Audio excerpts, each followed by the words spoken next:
Sivaliwe isikole esiyinkulisa eGoli iGraynston Prep namuhla ngezinsolo zokuthi omunye wothisha uke waxhumana nabantu abayishumi ababegibele indiza ebuya eItaly mhla zintathu kuNdasa.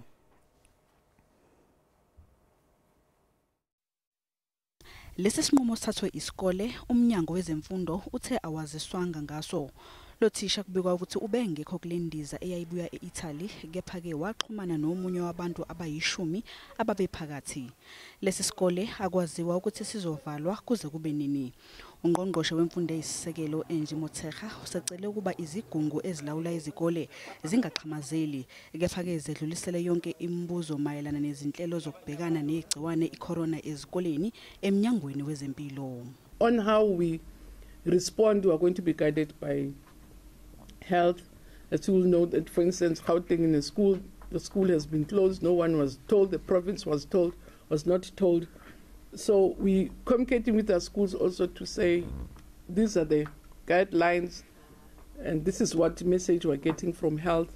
Okusenjalo kuyaqhubeka ukukhuculula esikoleni saseMgungundlovu iCowan House lapho kufunda khona izingane ezimbili zabazali okutholakala ukuthi banegciwane icorona.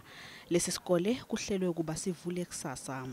Children are said to be more vulnerable, especially even younger children in your primary schools. So we're taking all the precautionary measures, but also we don't want to unnecessarily create panic.